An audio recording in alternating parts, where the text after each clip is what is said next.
If you have forgotten your My Eyes Only password on Snapchat and don't remember the old one, here is how you can reset it. But be aware, you will lose all the snaps saved in My Eyes Only when you reset the password without the old one.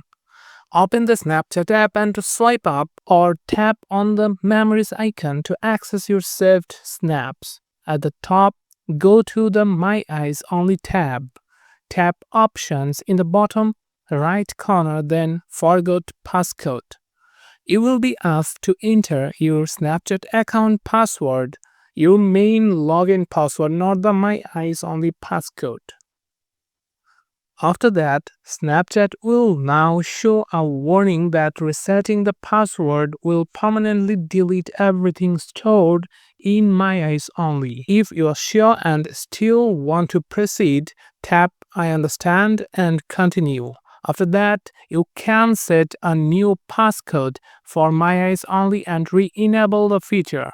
Once reset, you will be able to use My Eyes Only again, but any previously hidden snaps will be gone permanently.